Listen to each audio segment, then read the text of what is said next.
Welcome to DebtCircle Key Roundups. I am Vijendra. And I am Leela. Big story first. Fairfax is set to acquire a stake in IDBI Bank in a massive $5.5 billion deal. The government is selling a 30.48% stake in IDBI Bank to Fairfax Holdings at 81 rupees per share. This move could raise about 26,620 crore rupees, with Life Insurance Corporation divesting an additional 30.24%. This combined sale totals 53,000 crore rupees, marking the largest foreign investment in an Indian bank. Fairfax must also merge IDBI Bank with its existing 40% stake in CSB Bank, though the RBI may allow extra time. IDBI shares have jumped nearly 42% since the government paused sales in March. The RBI is meeting bank executive directors to accelerate mobilization of foreign currency non-resident bank deposits, focusing on the FCNRB scheme valid until September 30th, aiming to attract 30 to 40 billion US dollars in inflows. This push is crucial amid the rupee's over 3% depreciation this financial year. The policy rate is expected to remain steady at 5.25% in the upcoming meeting. On currency, the rupee opened 3 paise stronger at 96.17 against the US dollar, driven by softer US inflation data. But rising crude prices above $85 per barrel limited the gains. Foreign investors sold equities worth rupees 739 crore, pushing the rupee toward further depreciation near 96.4. Gold and silver prices on the multi-commodity exchange fell by 0.55 and 0.41% respectively, even as US inflation eased to 3.5% in June. Technically, gold trades below its 21 and 55-day exponential moving averages, signaling bearish momentum.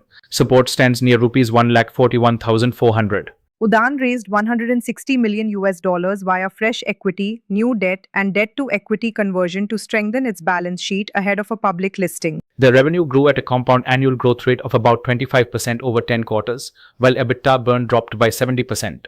The 10-year Indian government bond yield surged to 6.7945%, its highest since June 2024, driven by a spike in Brent crude to $87.18 per barrel. June retail inflation rose to 4.38%, slightly above forecasts.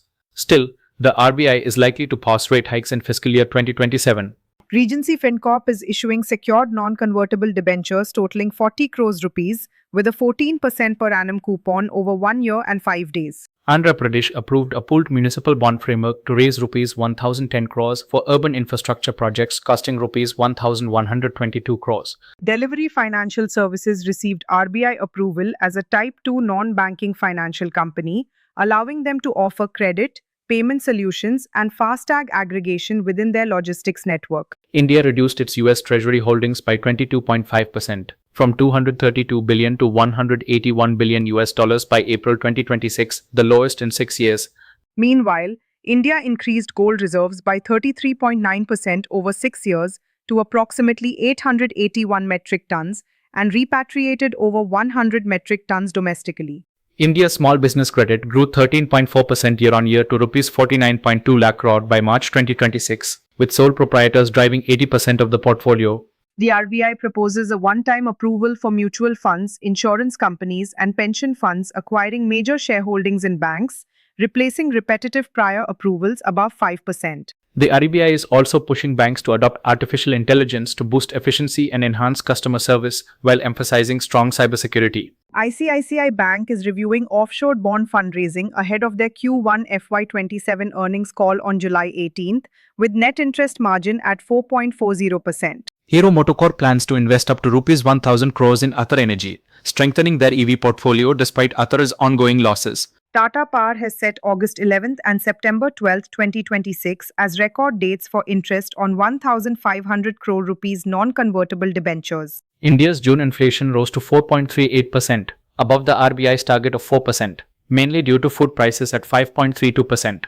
India's Ministry of Micro, Small and Medium Enterprises launched the Udyam registration portal, giving over 8 crore 9 million enterprises official recognition. And finally, Rees secured $31 million in Series B funding, targeting expansion in Vietnam, Indonesia, and potential entry into India. That's a wrap on today's episode. Thanks for tuning in to the DebtCircle podcast.